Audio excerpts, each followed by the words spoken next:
But this is the Discovery, 2 litre Ingenium, lovely colour. There you go. Anyway, get this out.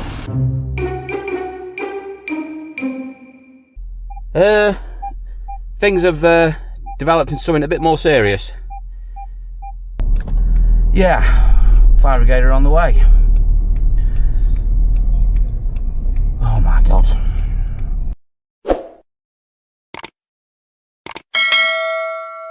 Right, before we get into today's video, where I'm nearly killed in a Land Rover Discovery Sport, let me quickly talk to you about the Car UK Raffle, because we've got less than 5 days to go until the draw for our fantastic Rover Mini Cooper. This 1994 Rover Mini Cooper SPI could be yours for just £1. And believe me, you really want this car. It is a beautiful 10 out of 10 out the box example, which we picked up from a prestigious auction just a few months ago. It is one of the best cars that we have ever raffled and can only go up in value. A real piece of history, and it drives absolutely A1. And if you want to get hold of it, you've got to get yourself your tickets before Monday the 24th, because that's when the draw is going to take place at 9:30 p.m. via our good friends at Raffle. And if you don't want the car, there is a cash alternative in this draw of £6,000 just in time for Christmas. So you can pick the car or £6,000 in cash. It's entirely up to you. Now, to get hold of your tickets, you need to get yourself in the link description box below or in the comment section, or use the QR code on screen now. That'll take you over to Raffle, where you can buy your tickets. It's £1 for a ticket, or buy multiple tickets and you can get additional free tickets. So the bundle offers are now live again.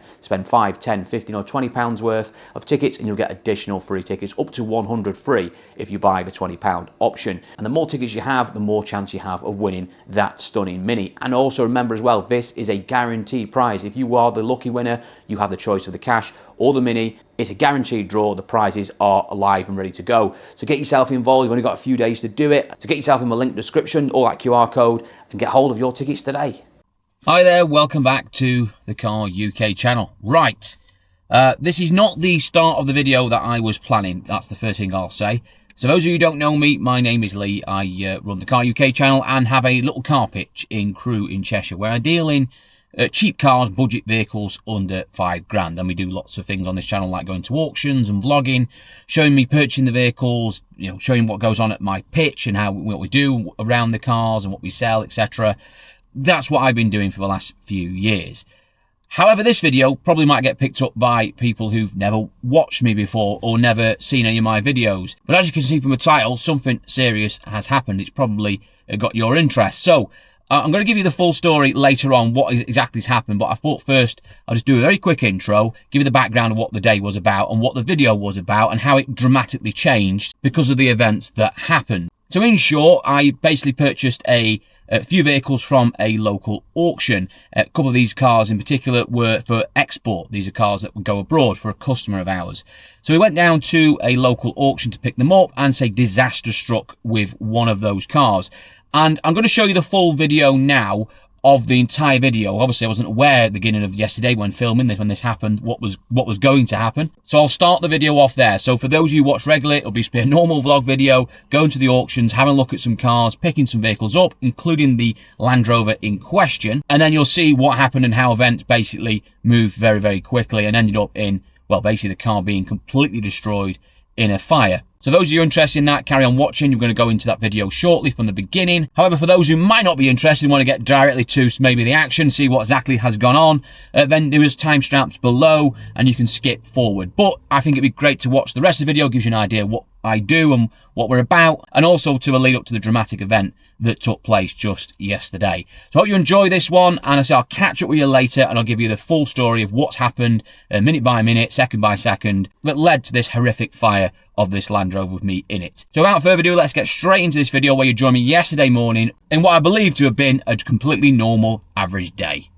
Morning all, welcome back to the Car UK channel. You joined me first thing this morning at 7:15 on the way to another auction this morning, and a bit of a day vlog as well we're going to be doing. So today's itinerary, got a lot on. We need to go down to the auction.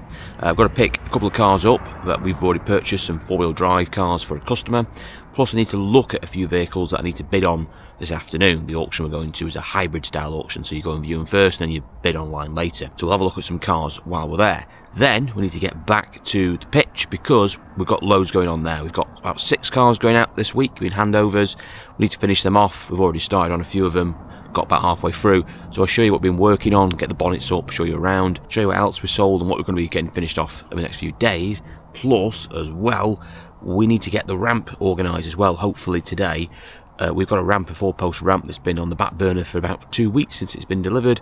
Keep putting it back. We're going to try today to get it fitted as well, hopefully, providing we get all sold cars out. So lots to do today, lots to talk about. So let's get ourselves on the road, get ourselves down to the Midlands to this auction, get some cars picked up and have a look at, hopefully, some new stock. Right, here we go. First one, something a little bit different. I wouldn't usually look at Mark 5 Fiesta, but this is a very clean Mark 5 Fiesta. Although I am worried the bonnet's up. Look at that. So you usually wouldn't bother with these now because they're a bit old out. But this is only done. These are about 60,000 miles, 12 service stamp, 2 owners. Call that a proper car in the trade. I know it's old, but it's a proper thing. Immaculate 5-door, late one as well, full colour coded bumpers on. You can see with low mileage on, it's a proper car this. I probably won't be able to win it because I expect everyone will be after it, but you've got to check, haven't you, because you just never know on the day. Ooh, nipped quite then, but it's on the button, just. Never in doubt, should we say, just about. It's a cold day, I suppose. Sounds alright.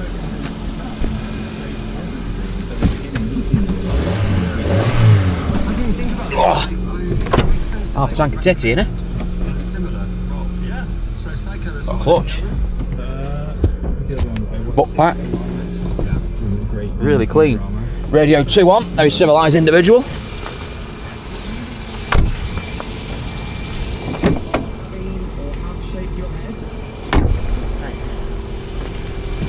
Playing this side, found a bit of mystery.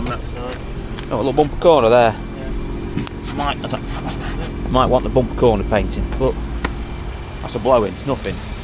Overall, for that age of car, that's really clean. Got the old Jura talking, 1.25 Z-Tech, never go wrong. So probably a slight water pump noise, I think there's something there, isn't there? Sort of pulling noise. Very slight, but overall, I'm good, Nick. Yeah, no, you can't fan maybe. Clean car, that. What will it do, I don't know. I mean, suspect it's a retail car. Sounds daft on a 57, but with 60 foul on, it's at least a £2 car to sell. So anything under £1,000, then it's probably worth having. But I suspect it'll probably do a little bit more than that. But we'll have a go anyway. Put that down on the list. Fuck, that stinks. Fucking hell. Right, next one, courses. We've got 2 courses looking at, and we need to get ideally one of these 2 courses because we've got lots of people asking for courses sub £3,000, which puts you in either high mileage Corsa E territory or end of Corsa D territory, so like 13, 14 plates like this one. This is an SXI, so it'll probably be a 1.2. Check. Yeah, 1.23 doors on 75,000 miles. In the grey, doesn't look too bad on the bodywork. It says spoke too soon, ding there. Possibly get that out, dent man. A little bit on the bumper, that'll come out. Looks pretty straight down this side, to be honest. Have a quick look around a minute. Yeah, it's not bad. Seats looks like someone's pissed on them. Yeah, possibly had a dog in it. I want a bloody good deep valet. Started up. Alright, no chain noise, which is always a blessing. Pop the bonnet. Got a little bit of coolant in it, but not much. Usual signs of water pump leaking. With coolant dust around it. Housing looks like it's been gunked up, yeah. New bolts in it here and there, it's like it's been off and someone's put a new cover on it at some point. Yeah. Usual stuff, leaky housings, possibly wants a rough cover, water coolant's coming out. Coolant's coming out probably from a leaky water pump and the flange housing here as well, leaking that side and the thermostat that side. Typical Corsa. I don't know what batteries they got, where they got these batteries from, Vauxhall, but fuck me. 10 years on and it's still on. You see loads of original GM batteries still on Vauxhalls. So they're made of certain stuff compared to modern batteries you buy from your parts manufacturers or motor factories. You get about 2 years out of them, you're lucky. So that'll have to be changed though, because it's probably on its last legs. Batteries aren't meant to last 12 years. So we've got a clutch. Yeah, good clutch bite. Heater isn't working on 1, 2 or 3, so we want a resistor. Will the glove box stay open or will it fall to the floor? Oh no. Usually they fall apart. Ain't too bad this. That's alright. Wants a little bit of body work, but not much. Dent man on that side. Yeah. On the door down the side. Dent man. Oh yeah, down the back. You can't quite see, there's a dent down there. So it's a dent man job. So, oh, the grill. That's a shame. Because that's part of the bumper. We've got to sort that out. But minor cosmetics. That can be turned around pretty quick. Oh, scratch there. This is what I mean, this bloody cold weather. I just wing. Deep that is as well. You want a wing painting, it's a shame. I'd probably say you budget 300 quid for cosmetics. We'll turn that around. That one's worth putting down on my list. Oh no, when that duster's going in the auction, look at that. Mud flaps on it, proper one, like it's been on safari. Anyway, Kia Sportage, 1.7 diesel on a 15. Some of these were low tax, believe it or not, 1.7 diesel on a 15 plate. Be interesting to see if this one was one. Looks a proper thing, 8 service stamps, done 98 thou, ISG model as well. Lovely thing, wheels are lovely. It's just on the upper end of my sort of budget I spend on cars. I try and keep stuff under 5k. And this being, so far looks very clean, could just be on this sort of pricing point where I might not quite get it, but you've got to try. Yeah, that's a proper car, that's very, very clean. Cosmetics, I can't see anything of any worry, to be honest. That's clean. Oh, it's even more clean inside, look at it. This, I've just done 98 thou, which is fair, it's a 10-year-old car, it's about average. This is a proper retail car. What's a washer fluid in it though? Always wear these gear sticks on these.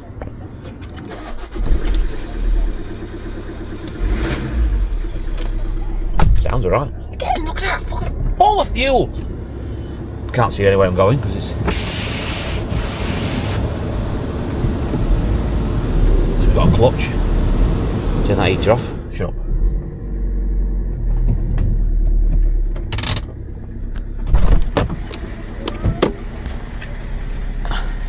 Glass roofs are in good nick. We'll pull it out now, see it properly. No, that's really clean, that. Really clean. Yeah. Retail on this is a smack on £5 grand. So realistically you need to be buying this for around no more than £3.5 grand. Bear in mind you've got fees on it to stand a margin, plus they always need a bit of prep, these, particularly on the back brakes. So it's common for, I can feel it on this one, the handbrake's not great. They're always common for bloody the handbrakes on the back falling to pieces. You always end up having to rebuild them all, so you've got to take that into account. But other than that, really, it's alright. I mean, seems to be flowing for the gears. The only thing you can't worry about these is in third gear, this stuff with synchro crunching. Very difficult to try and ascertain because I can't really get up to speed. Well, I'll take a risk, but worst case it's 500 quid to have the boxes rebuilt, which is a kick in the teeth. But I wouldn't say it's that common, but I've had a couple over the years that have done it. I'll take a gamble on it because it's such a clean car. But if I got that for anywhere near the sort of money I want to pay for it, you'll flog dead easily, quick, and they're actually quite reliable and they're really good sellers. Right, another Corsa, 11 plate one. This one's a little bit older than the other one, but 5-door, and it looks pretty clean on the pictures, and if I say in the flesh, 68 thou. it's alright as well. V5 not with us unfortunately at the moment, but it could turn up. 68 thou on the button, no chain noise. So far so good. Another Excite one. Just in one of these this morning. 3-door one. It's pretty clean around there. It's the back of it. 1.2. Not 11 plate, but it's a clean car. Dent man round it maybe, just a little tiny bit on the door there. It's a bit raised, but we're being picky. It's a 14-year-old car. Again, full of petrol. Well, there's under half the tank. Glove box isn't broken. Heater's working, this one. Number one. Yep. Yeah, they're all working. Oh, clutch is good. Just jost it. Oh, she's sharp. That's had a clutch in it recently, that. That's really low.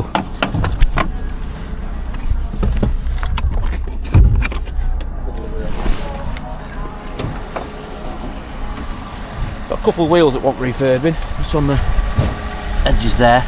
Blow them in. Black the rest of the wheel. Again, same shit again. Dead low coolant, just a little bit at the bottom there. Rough cover's leaking. Possibly the oil pressure switch as well is leaking. Cam seal's leaking. Dead common. The usual course of things. Water housing's leaking, that's where your coolant's going. You see we've got the coolant dust there, it's pissing out on top of the gearbox. Yeah. Straight enough car. A little bit there. What's touching on the edge? The edge has been caught, hasn't it? Yeah. It's like the end of the world. That's an old car, isn't it? So a few wheels, a little bit of touchings really. But price point for us, that'd be a good little seller. A little bit on the arch there wants tidying up as well, probably have that done to be fair. So a couple of £100 probably on the cosmetics, maybe not even that, to get it right. Probably half that to be honest, to do the wheels ourselves. Get a dead man on it, a few little touchings, maybe blow a little arching. And that's really it. Retail on it, probably 11 plate. Done 68,000, quite low, it's probably somewhere around the £2,500–2,700 mark because of the mileage. If we'd done 90,000 miles, it'd be a lot less than that, but it's quite low mileage and it is 5-door. So yeah, we need to get in that somewhere around £1,000-ish mark, somewhere around there. Stand half a chance of getting a margin out of it, because you will have to spend quite a bit on it. It's just a typical Corsa. You'll end up throwing a few £100 just in parts on it, and then you've got a bit of cosmetics. We'll have a go at that. No, it's blue, I think. Right, we're looking for a Vauxhall Mocha last car. We did have a Skoda down the list, but we just took one look at it and decided it's not for us. A bit battered. But there's a Vauxhall Mocha somewhere around here. I can't understand why we can't find it, because it's bright blue. There she is, down the bottom. Anyway, it's identical to one actually we've got on the ramp at the back at the workshop. I'll show you when we get back. And we've just sold. This one's probably a little bit more money to sell. It's a little bit low mileage. I think it's a little tiny. I think it's a year newer, this one. But pretty much the same car.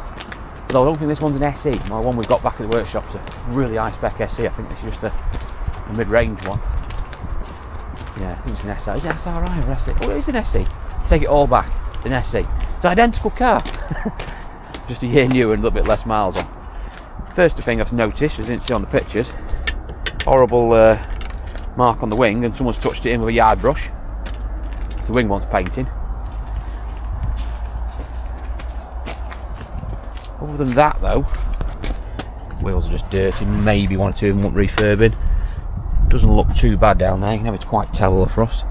Done 75,000, was slightly less miles than the other one, but it is a year newer. I think the retail on this one's about 4.5, the other one was sold for 4, so thereabouts. Back end or hamster radials? Oh yeah. That'll come out, we need the light until we touch that in, maybe after. Mind you can just paint that, it's only a small area. Piece of trim. Couple £100 in cosmetics. Bit of light, bit of paint, wing, maybe a corner done. Steering wheel wants refurbing. Done £80. £80? Says less on the screen. Anyway, I'll have to check that over in a minute. Oh. So usual Mocha, all the chrome strips gone. You can buy these now. You couldn't till recently. You can buy them cheap now. We used to just take them off and paint them because there was just stupid money to buy. Code 89, which is a service light. Starts up alright. Possible blow on the flexi, which is dead common on these Vauxhall 1.6s. Handbrake's alright. I don't know why it is on Mochas. They all seem to make this noise with the gear stick. Like Morse code. Anyway, no fuel in it at all, which is a real shame. But, feels alright for what it is.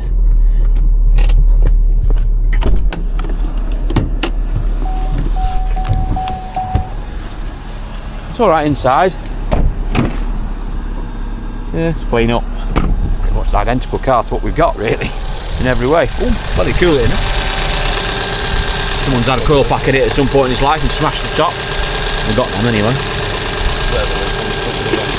Yeah, put a rock cover on it. It's better under the bonnet than the last one we had. The other one we had to do oil cooler on it and everything. Oil leaks up, fix all that. And this one's actually quite clean. Just wants a few little plastics sorting out and rock cover are doing on it. Other than that, really, not too bad. You surprise me sometimes, these mockers. You can usually pick them up quite cheap for what they are. And that one isn't too bad. It's probably enough to put some people off because it looks a bit, in places, a little bit scruffy, but in reality it's not really difficult to sort that car out and make it into something again like there. It's just little bits, but it's nothing really. Wheels might want tidying up a bit. I've just done a couple of them already on the last one, but if we can buy that, I think we'll have a go at it, because with the last one we had on sold really well. We could have lots of inquiries on it. Right, so we've had a look at a few cars. Courses mainly we're interested in, although we'll have a go at the Kia and the Mocha. Also had to collect, so we're collecting this for a customer who bought 2 cars. I bought this Discovery and a 4-wheel drive early Qashqai as well, which is quite rare. We'll show you that in a minute. But this is the Discovery 2-litre Ingenium, lovely colour, very lovely colour. In the flat wheels, copper base, burnt orange is it? I don't know, more of a copper I'd say. Clean old bus. It wasn't dear really for what it was. A lot of car you get for your money. 7 seats as well. There you go. Anyway, let's get this out. I'll go show you this 4-wheel drive Qashqai. Qashqai. This is a 360 version 4-wheel drive, 1.6 diesel. Sorry, the early ones were 2-litre 4-wheel drives. We do 1.5, which I usually buy, but they didn't come in 4-wheel drive. So the 1.6 is a later engine, which in fairness, the 1.5 is a slightly better engine than the 1.6. The 1.6 can suffer with DPF issues, but this one, in fairness, it hasn't got any DPF problems, no engine management light issues. It's just more cosmetics really. So diamond cut wheels, typical Nissan diamond cut wheels, any diamond cut wheels really, absolutely shod to pieces, so they need redoing. Tow bar on it, customer will like that when that's going, because they could do with a trailer to farm some animals around. But yeah, other than the wheels really need doing, it's not that bad actually. To be fair, it's alright. And you say these are quite rare in 4-wheel drive. Most people just pick the 2-wheel drive versions in the 1.5 diesel. Now, I'll show you inside quickly. They are select 4-wheel drive as well, not permanent, so it's supposed to be quite handy for fuel economy. But that's it, yeah, it's what it is. It's a Qashqai, isn't it? Some people like them, some people hate them, but it's a cheap 4-wheel drive, and that's what our customer wants. And that'll fit the bill, and it's a lot easier to work on something like this if you have problems than something like that, which will hurt you. So don't mind buying stuff like this. Just pumping the tyre up on the Qashqai, and the old tyre pump's about to, oh god, about to give up I think.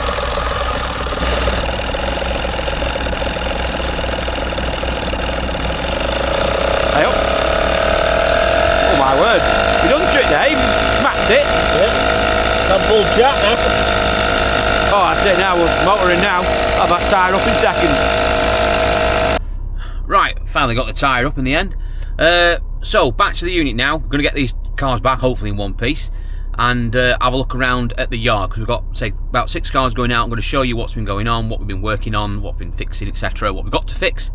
And hopefully, although we are a bit late behind schedule today, we've got enough time to get the ramp up this afternoon, because we need to get that sorted. It's been on the books now for a number of weeks, and say we keep putting it on the back burner. So we don't do it today, we've got to do it tomorrow, but hopefully we've got time to all grab it, get it out. It's very heavy, up and installed, and it'll make our life a lot easier. Plus we can get rid of the other ramp, and we're going to do something with that, put it outside and have an extra bay or an extra ramp to use, which will help us going forward as well. So that is really important we get that done. Anyway, let's get back to the yard, and I'll show you what we've been up to.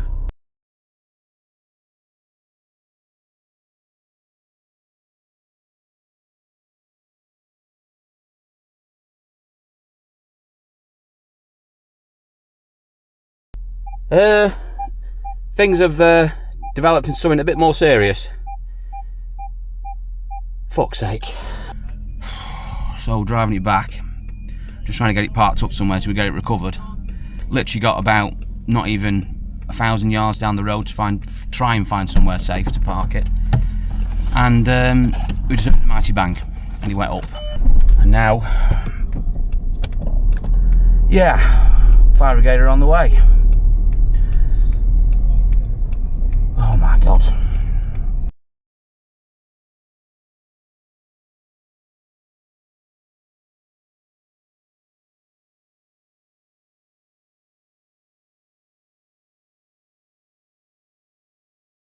Right, welcome back. Catastrophe has struck there, as you can see.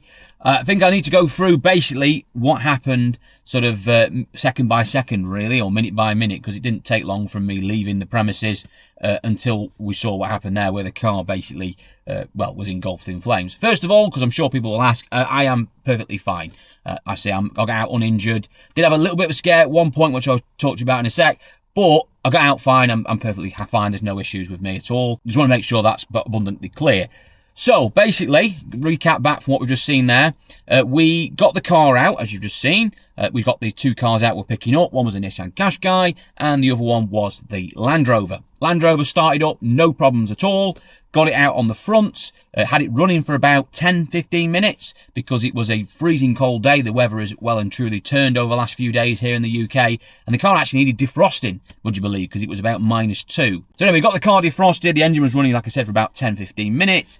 No problems, no engine lights on, there was no rough running, nothing to show me that this car was about to have a catastrophic failure. So once we got sorted and got the other car sort of up and running and tyres blown up, we set off on our journey. However, we didn't get long into the journey until things started to go really wrong. Now, I had driven the car out of the site and gone through the gears, albeit at somebody less than sort of 30 mile an hour. So that was really all we done driving wise, and obviously left it standing for 10-15 minutes whilst we defrosted it and it warmed up. But once we got going and got sort of up to 40-50 miles an hour, and literally we're talking maybe sort of less than a minute from the site, so where this auction is, without boring you with the details of it, you come out, there's basically a roundabout, a little bit of a bypass to another roundabout, big bypass that goes off to the motorway. That's literally it. So you've got very, very little room for manoeuvre. You basically come out, you're just pretty much on the motorway. There's not really anywhere to stop. Obviously, you can't really stop anywhere on a dual carriageway, not safely. There's no parking or laybys or anything. It's literally just come off, you're down one road and you're literally on the M6. So as I'm going down this bypass and going towards the M6, which is literally 30-40 seconds away from this site, I start to see, under boost, lots of smoke coming out the back of the car from the exhaust. First of all, I'm thinking, is it a DPF issue? Land Rovers, we've worked on loads of them, do suffer with DPF faults. It's just been running for 10-15 minutes. Maybe it's a clogged up DPF and it will clear.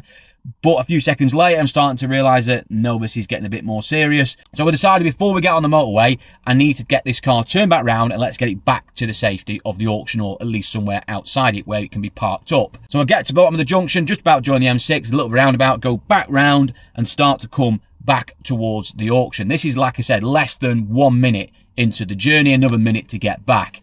Carries on up the bypass, and probably about 20 seconds maybe, I was literally seconds away from getting towards basically safety, somewhere where I could have pulled the car over. Just let off the accelerator, and by the way, at this point I am nursing the car. I'm not getting it under boost. I don't want to aggravate it or anything like that. The engine sounds fine. There's nothing give me any issues or anything like that, or about to do what it did. But there is a lot of smoke, and I'm trying to minimise the smoke that's bellowing out the back of it. And if you wonder why I didn't stop, you're on a dual carriageway. There's cars all behind you. I'm just literally seconds away from getting to where I need to go to. I made the call. It was safer just to get it back where it was, out the way, off the dual carriageway, than basically clogging up the roads and breaking down, causing all sorts of problems. So there we are. I'm seconds away from getting the car parked up, turn it off, and get it recovered. And just as we're about to turn in and park up, basically what starts to happen is that I let my foot off the accelerator, which is a bit odd. I expected to do this. And the car starts to run away. And what I mean by run away is that the turbocharger basically failed. So I heard a bit of a pop. The car then starts to rev up dramatically, and it's an automatic car, by the way, as well. So this is stuck in gear, it's stuck in drive. So I can't disengage it like you can do with a clutch pedal. It's now revving like the clappers, and it's putting up speed. And in fact, it's building speed quite quickly, and it's basically trying to redline the vehicle. The car's now out of control. There's a little mini roundabout just outside the auction, and I'm hitting that, or about to hit that at speed. I've gone from doing 25-30 mile an hour, all of a sudden I'm accelerating to 50-60 mile an hour. I'm going to lose control of the car. So I quickly then decide to get the car, try and get it into neutral, so it's got like a little spinny wheel disc on the selector for the gears. Try to get it into neutral, because at least if I get it into neutral, it'll take it out of gear, and I can try and turn the engine off and basically calm the engine down, stop it from basically running away. What we mean by running away is when a turbocharger fails, which is what's happened with this car, the oil gets into the turbo and gets into the turbine, and that oil starts to spin it like a bit like a watermill, a really crude example, and that's spinning like hell, and you've got no control over it, and that extra power that's being generated is going back into the engine and basically causing more acceleration. That's a very crude example of how a turbocharger basically works. It works off the exhaust, and the gases go through it, spins a turbine, that power then comes off and goes back into the intake system and back into the car. That sudden rush of force causes that turbo, that sort of feeling you get, that boost of when you're driving. It causes more power. But when you've got oil going directly into the turbo, because the seals have failed, which is what's happened with this car, that oil is going through at such force, it causes what we'd call in sort of garage term as turbo runaway. The car runs away with itself. You've got no control of it. And then basically, if you left it, the engine will rev up so hard, it'll just basically blow something, usually the engine. So that's what happened. So as I'm saying, I'm now trying to get the car into neutral because I want to turn the engine off, but whilst it's still in gear, I know that if I press the off button, it's going to cause a whole world of pain. Trying to get into neutral, it's not working, it won't go into neutral. I've got my foot on the brake, it will not go, it's just stuck in gear. I'm now about to attack this roundabout at high speed. I have to make the call, so I decide to press the stop button because it's just not got a key. It's a keyless entry vehicle, so it's got a little push button to stop start it. The second I press that button, I know what's going to happen. I press it, and basically everything just explodes. The whole engine and gearbox shuts down. There's no electrics or anything like that now. It's all been cut off, the power to it. But the engine and box are still running at great speed, and basically they're just going to jam up and lock up as the car comes to a catastrophic standstill. So as it basically starts to slow down rather quickly now, I managed to get it round the little roundabout and get up onto an embankment. Sort of hitting the embankment also helped slow me down as well. Get it on a grass verge, bit of braking left, not much servo assist, but we did have a bit of braking. Slow the car down, it comes to a halt. Now by this point, I've gone from a turbocharger fault, which had we probably got there a few seconds earlier, we could have turned the car off. It would have been a case of get it back, recovered, turbocharger off, clean it all out, and we probably would have had a decent car at the end of it still, to basically needing an engine now because we've just basically destroyed the engine and the gearbox by basically turning it off whilst it's running, and the noise it made was catastrophic. It just literally exploded. But there wasn't really much else I could do. So by this point, I picked my camera up, as you've just seen there. I'm just basically just filming inside the car. But then I realised in a few seconds that actually this is even more serious because there's now smoke belling out of the bonnet. It's not just from behind, which is what it was doing. We've got serious problems, and I could smell burning. And that's when I sort of stopped and decided to get out the car quick. Now, this is where the scary bit was. I went to open the door handle, pulled the handle, nothing happened. Pulled it a second time, nothing happened. And just as pulling the second time, it's really weird what happens when you get in a bit of a panic, that sort of feeling you get inside. I remember watching a video, and I think it was from Jeff Buys Cars. I'm sure many of you watch a lot of cars, the content will watch his videos. And he had a video about a year ago where, full enough, a very similar thing happened. And I actually watched this video and it stayed with me, where a lady was in, ironically, the identical car, and I think it was even the identical colour, not that makes any difference. And basically what happened is she'd had I can't remember if it was the same fault, it was a turbo issue, but she'd had an engine fault. The car basically had caught fire and she couldn't get out of it. The car basically would locked her in, she couldn't get out of the car, and she had a family in the car as well, kids in the car. And passers-by in the end had to basically break the windows and get him out. Otherwise, God knows what could have happened.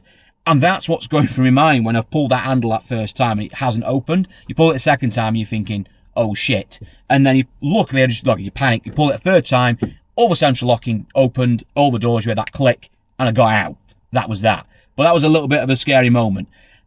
Basically then, I could see, it was turning around, that I could see flames on the floor. You could see the starts of a fire embers coming down and landing on the ground. It was pretty obvious that it was going to go up in flames imminently. It didn't take long. Within about 2 minutes, the whole car was engulfed. And that's pretty much it, to be honest. Fire brigade came, put it out, very quickly. They were there on the scene pretty quick. Police obviously turned up, did the usual checks, make sure that I wasn't pissed or anything like that, or you got your driving licence, all your credentials. That was all in order. And that was pretty much it, really. We got the all clear from the fire brigade, gave me all the paperwork, and got in touch with the insurers who are going to get it collected forthwith. So, yeah, it wasn't the best of days. I've never had a car set fire on me whilst driving. I've had a couple of cars that have blown up over the years when I've driven them, but I've never had one actually catch fire for me. It's not a very nice experience. And all caused, unfortunately, by turbocharger failure, which is a real kick in the teeth. And probably, had it have been a manual, I probably could have saved it. I could have knocked it out of gear, turned the engine off, knowing full well that we probably would have saved it.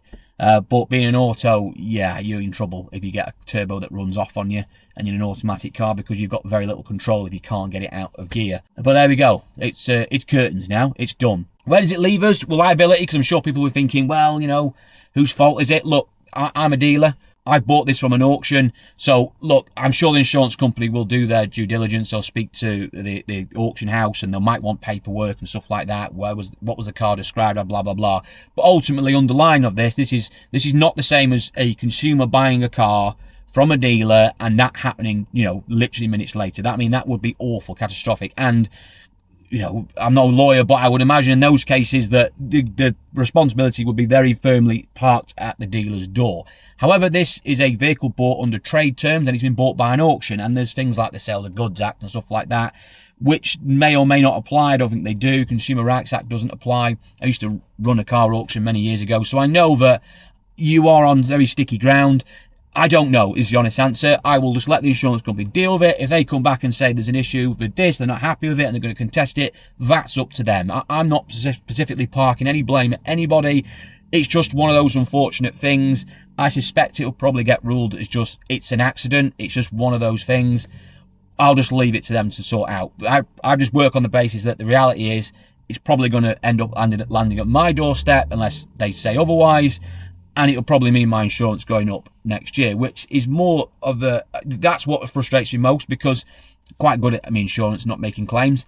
And I've only had this policy for about 2 years where we are. But prior to that, I had, you know, clean bill of health on my trade policy for about 10 years. So all that's gone now. Ultimately, next year, you're not going to get kicked in the plums now. My insurance is going to go up, and it won't just be a couple of £100. You know it'll just be thousands, any excuse. Insurance seems to go up anyway every year. They never mind without an excuse for them to go, well, now you've had a claim, you're going to have to pay X, Y, and Z. Just in case you're wondering, car's value is probably about, I don't know, trade-wise, it was about £7,000. Actually, a lot of car for its money. Although it did catch fire, so maybe that had something to do with it. I don't know.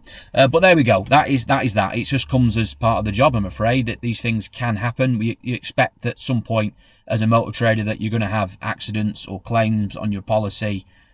Yeah, but fires, yeah, not something that usually happens a lot. But to be honest, you never really expect a fire. You expect like maybe a staff member crashes a car or damages a car, or you have a crash yourself, or a customer goes on a test drive and crashes something. You can expect that to happen probably over a long period of time being in the trade. But fires, I don't know, you just never expect that. You never expect a car to go up like that, particularly that quickly without any notice whatsoever. Because had we had any inkling at all that this car was about to do what it did, we wouldn't have even attempted to drive it. It gave us no indication whatsoever that it was about to fail and it was about to do what it did. It actually amazed me how quick it actually happened. It was a real shocker. Anyway, there we are. That is the story of the Land Rover Discovery that caught fire. Ironically though, actually the colour of the car was burnt orange, which amused me. But there we go.